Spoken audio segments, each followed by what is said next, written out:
Vamos continuar então nesta sequência de vídeos sobre o funcionamento da web e vamos então passar para ver em um bocadinho mais de detalhe o protocolo HTTP.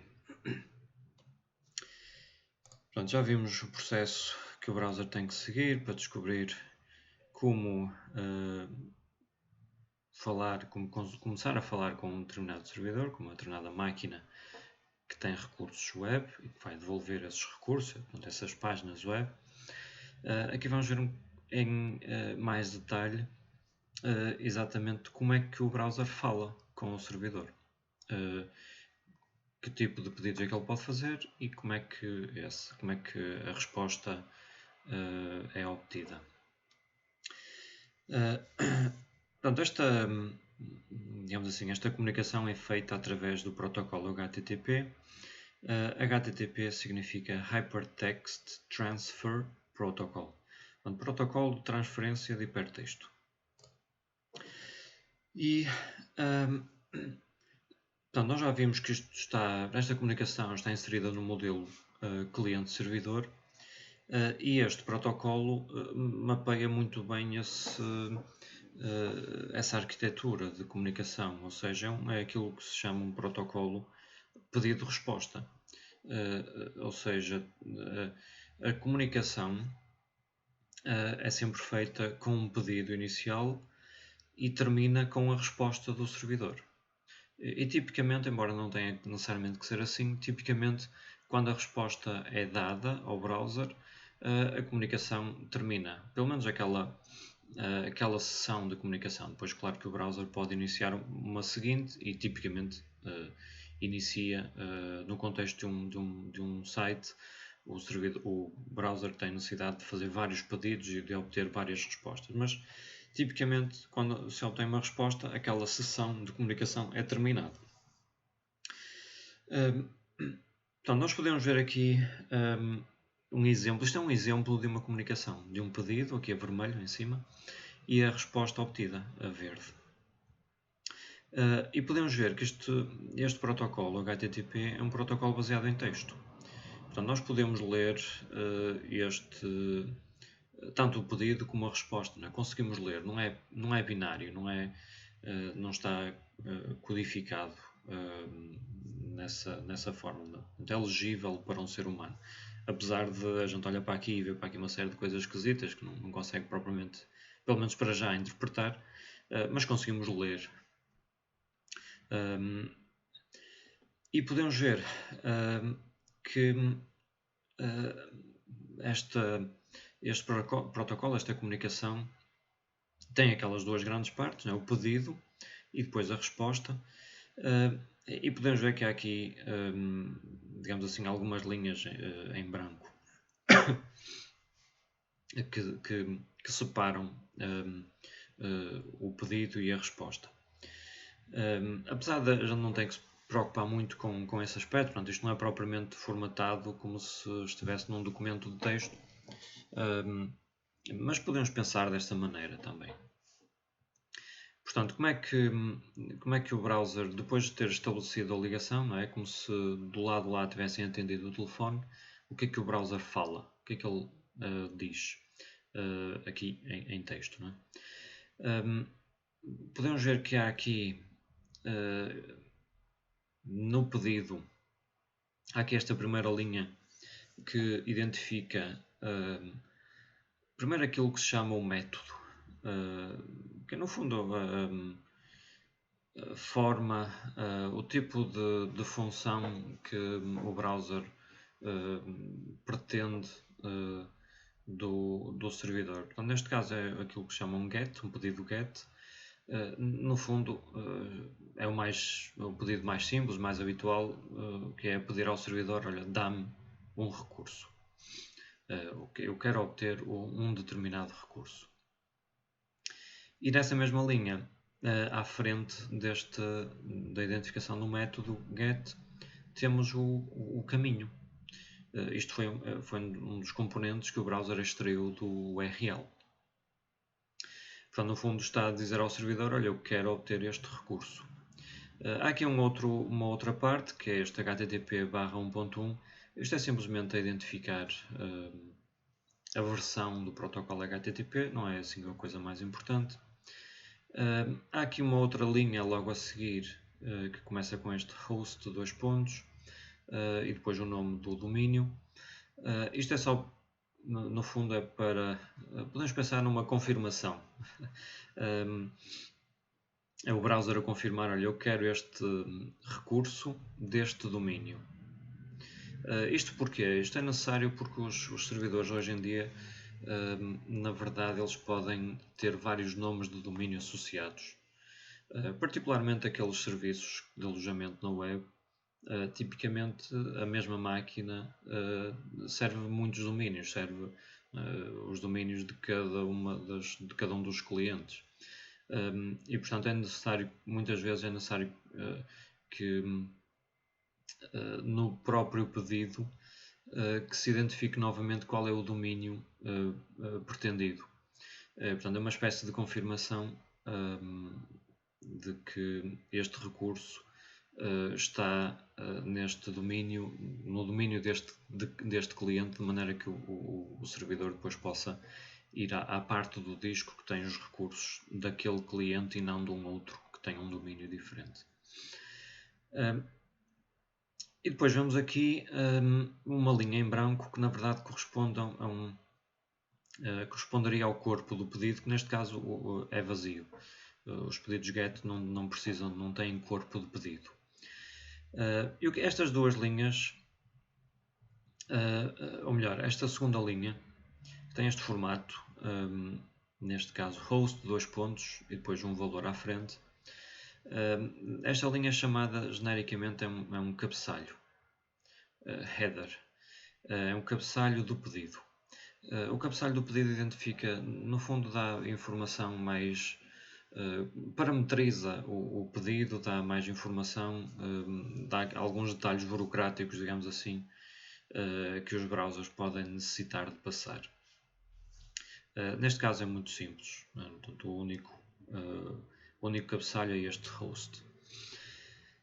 E depois então há aqui o body vazio e depois mais uma linha que aqui não é muito óbvio, mas mais uma linha vazia para confirmar, no fundo para indicar o fim do pedido, da parte do pedido. E quando é sinalizado este fim, então o servidor do lado de lá percebe, ok, o pedido terminou e eu posso tratar do pedido.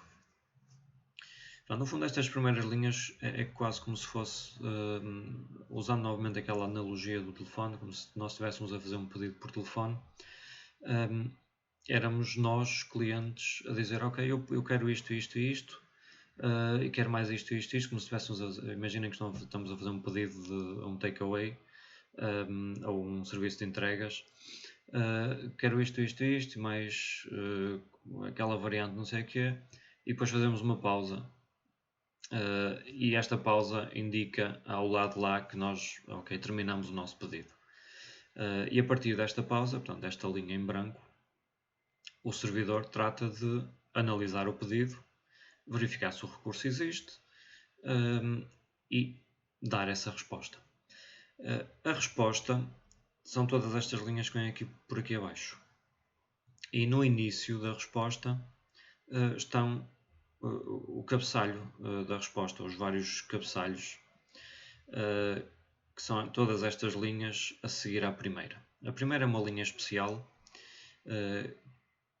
em que nós podemos ver aqui duas coisas importantes. Esta primeira não é muito importante, é só a confirmação da versão do protocolo, mas depois vemos aqui um código, este valor 200, e depois um OK. Este OK é essencialmente para nós, para ser humano, consegue perceber, é fácil da gente perceber, ok, o pedido foi bem atendido, se há ali um OK. As linhas seguintes são o cabeçalho, os vários cabeçalhos que descrevem a resposta. Descrevem também o próprio servidor, como podemos ver aqui, ele diz qual é o próprio servidor, e dá mais alguns detalhes, por exemplo aqui detalhe do tamanho da resposta, número de bytes que a resposta contém, e mais uma série de outros detalhes, de outra burocracia, digamos assim, que não é fundamental a gente aqui detalhar. A resposta propriamente dita vai no corpo, portanto a resposta tem uma primeira linha que é o estado, o status da resposta, depois vários cabeçalhos e depois uma linha em branco, e tudo o que vem desde essa linha em branco até ao fim é o corpo da resposta. Portanto, no fundo isto corresponde ao recurso que o browser pediu. Neste caso, o que está aqui corresponde a este fecheirinho index.html, ao conteúdo do fecheiro index.html. Aqui não está a resposta completa neste slide, está apenas a primeira parte. Mas portanto, podemos ver que isto é código HTML, não é? Já conseguimos identificar isso. Portanto, estão a ver que é um protocolo muito simples. Claro que há aqui uma série de elementos que a gente não percebe ainda para que servem, mas em termos gerais é uma forma muito simples de comunicar.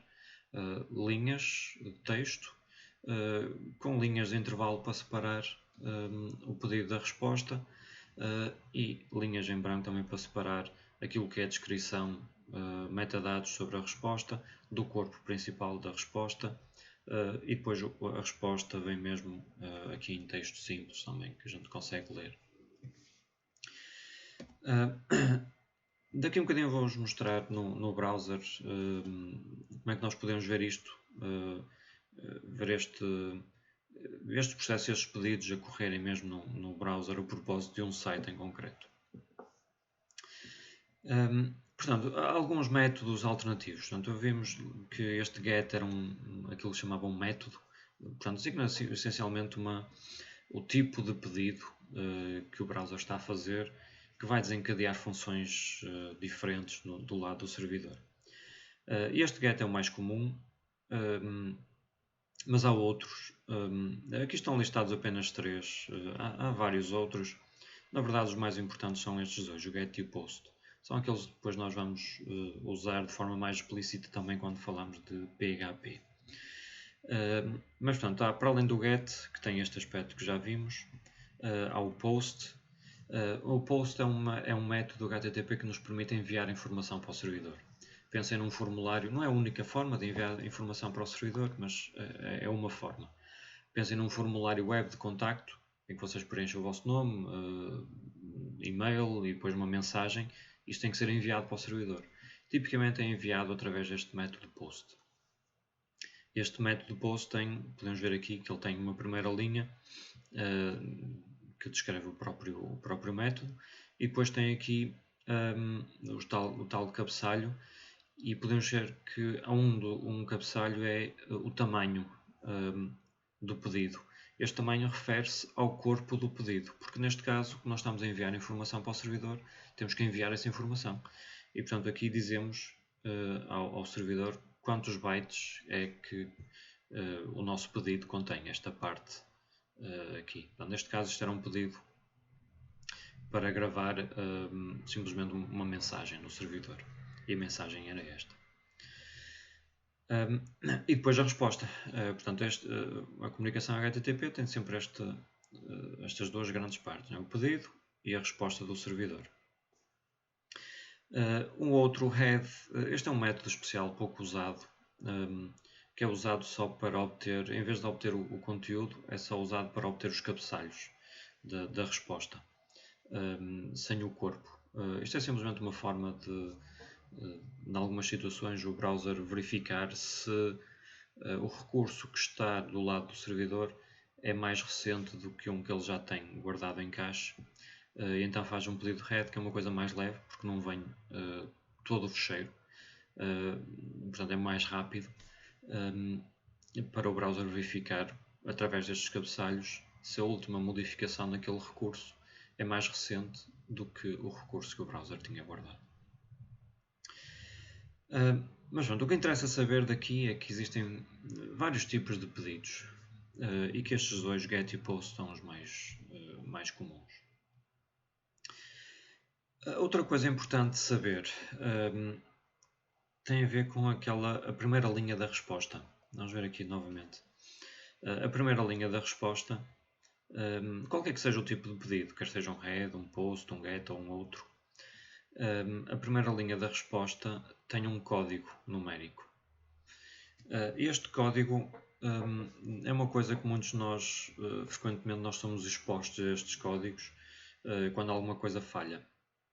Mas no fundo estes códigos correspondem a códigos de status, não é bem de estado, mas no fundo é um código que descreve o resultado. Se houve algum erro ou se o pedido foi atendido com sucesso, se houve algum erro, que tipo de erro é que foi. Aquele que nós queremos obter será um código que começa com um 2. Estes códigos têm todos 3 dígitos, como aquele 200 que vimos, e o primeiro dígito refere-se a uma categoria. Se começar com 1, quer dizer que é apenas uma resposta informativa. Um 2 significa que é um sucesso, portanto o pedido foi bem atendido. 3 significa que o recurso que foi pedido não está naquele sítio, mas o servidor sabe onde está e, portanto, envia uma resposta a redirecionar o próprio browser para a nova localização onde está o pedido. E esses status codes começam com 3. Se houver algum erro, temos algo que começa com 4 ou com 5. Há um número que de certeza conhecem, que é o 404. Em 404 começa com 4, portanto é um erro do lado do cliente. Aqui é um erro indicado como um erro do lado do cliente, mas pode não ser necessariamente. Pelo menos de forma tão óbvia, um erro do lado do cliente. Estes erros acontecem quando, por exemplo, a gente faz um pedido de um fecheiro que não existe do lado do servidor. É um erro do cliente porque ele está a pedir uma coisa que não existe, mas na verdade porque é que aquilo não existe a gente não sabe, não é propriamente por o browser ter feito alguma coisa errada, não é? É só nesse sentido. Ou seja, o cliente faz um pedido para algo que não existe no servidor e o servidor assume que aquilo é um erro do cliente, um erro do browser. Mas estava a dizer, o 404 é um código que frequentemente passa para o ser humano, é exposto, digamos assim, pelos browsers, e o significado é simplesmente esse. Foi feito um pedido que resultou em erro. Portanto, o servidor não conseguiu atender corretamente aquele pedido. Estes são aqueles códigos mais comuns. O mais comum, aquele que a gente espera sempre, é um 200. 200 ok. Depois, no 300, na categoria 300, um código comum será este 302. 301, que significa que aquela página mudou-se para outro sítio. Alguém reformulou o servidor e aquela página que estava naquela pasta foi passada para outra. E o servidor sabe onde está e, portanto, envia depois na resposta a nova localização. Depois, nos 400, há aqui vários que podem acontecer, como um bad request, significa que houve ali qualquer coisa que não ficou bem formado no pedido. Isto pode ter muitas origens, pode ser algum parâmetro que o browser especificou, mas que o servidor não entende. Depois, um muito comum também é não autorizado, quando uma página tem autenticação e a gente tenta usar sem autenticação. O 404, que é o mais comum, not found, portanto aquilo não existe. E depois que 500, nesta categoria de 500, na verdade são coisas que tipicamente a gente não pode fazer muito. Nós, clientes da página, porque são erros internos. Normalmente acontecem quando estamos a configurar os servidores ou quando alguém configura os servidores e configura de maneira errada e a máquina do lado de lá simplesmente tem um erro qualquer e não consegue responder a nada. Mas, portanto, estes códigos são coisas relativamente importantes, particularmente quando estamos a tentar perceber o que é que aconteceu. Portanto, é bom estar atentos a estes códigos, para tentar perceber como é que a gente resolve o problema. E se é que podemos resolver o problema. Portanto, depois do browser fazer o pedido ao servidor, já vimos que o servidor responde com o conteúdo da página. Já vimos naqueles exemplos, e se calhar vou aproveitar aqui para mostrar. Vou voltar a pôr aqui o get. Portanto, isto foi o pedido que o browser fez. Aqui a resposta do servidor, aqui a verde. E isto é o conteúdo, será o ficheiro HTML que o browser vai receber. E o que é que o browser faz a seguir com isto? Antes de vermos isso, vou aproveitar para mostrar aqui mais uma funcionalidade das ferramentas de programador. E vamos abrir aqui, por exemplo, a página da OC. Vocês podem abrir uma página vossa, por exemplo, que tenham colocado já no student.dei.c.pt. Vamos abrir então as ferramentas de Developer. Aqui já estou a usar o atalho. E uma das coisas que nós podemos, um dos tabs que temos aqui nestas ferramentas é este tab Network. E o que é que nós podemos fazer aqui? Podemos, depois de abrir este tab, fazer um refresh na página. E aqui vemos todos os pedidos HTTP que o browser está a fazer para obter todos estes recursos. E podemos, por exemplo, clicar aqui no primeiro. Se calhar antes de clicar podemos ver que do lado esquerdo temos várias colunas, do lado esquerdo temos aqui o nome, que corresponde ao nome do recurso.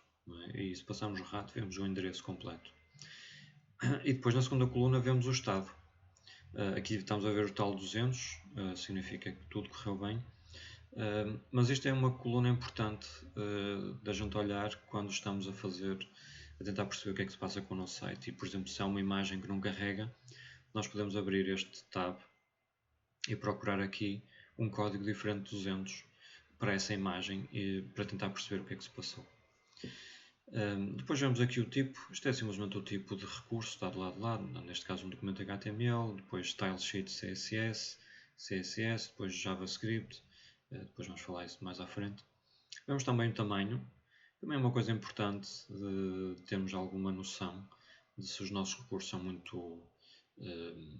têm um tamanho muito grande ou não, são muito pesados, se demoram muito tempo a descarregar ou não. Aqui o tempo que o browser demorou desde o pedido até a resposta, aqui em milissegundos. E se clicarmos num destes, abre aqui um painel lateral que nos permite ver, não necessariamente naquela ordem que eu estava a mostrar nos slides estava numa ordem um bocadinho mais lógica, aqui está um bocadinho invertido. Temos alguns cabeçalhos importantes do pedido e da resposta, está aqui tudo misturado, é uma espécie de sumário do pedido e da resposta. E depois vemos aqui sim já separadinhos os cabeçalhos da resposta, o que o servidor devolveu, e os cabeçalhos do pedido. Aqui estão a ver que o pedido é bastante mais complexo do que o exemplo que eu estava a mostrar no slide, mas segue aquele mesmo formato, não é? O nome do cabeçalho e depois o valor à frente. E podemos ver também a resposta. Se clicarmos aqui neste tab de resposta, vemos a resposta, e neste caso a resposta não é uma coisa muito interessante, é simplesmente o conteúdo desta página. Neste caso é exatamente o mesmo que nós veríamos se fizéssemos aqui o View Page Source. Mas portanto, podemos ver aqui alguns detalhes. Reparem que podemos, por exemplo, encontrar aqui o cabeçalho host, no fundo a tal confirmação de que o browser pretende obter a página principal, não é? Neste caso não foi especificado um fecheirinho, portanto o servidor devolve o index.html ou algo equivalente. E portanto conseguimos perceber exatamente para cada pedido o que é que o browser está a pedir e o que é que está a obter. Portanto, e podemos fazer isto para qualquer um. Isto pode ser mais importante novamente quando falamos de PHP, porque aí nós temos necessidade de, em alguns casos, de fazer pedidos com um corpo definido por nós, digamos assim, quando estamos a fazer um post. Às vezes em JavaScript também fazemos pedidos através de JavaScript que são completamente formatados por nós e, portanto, também temos necessidade de olhar para estes cabeçalhos nas situações em que está a ocorrer algum erro. Mas, portanto, conseguimos obter esse detalhe olhando para este tab Network e depois vendo a lista de pedidos. Outra coisa importante é que há aqui uma lista, para um site, há aqui uma lista enorme de ficheiros que foram pedidos pelo browser.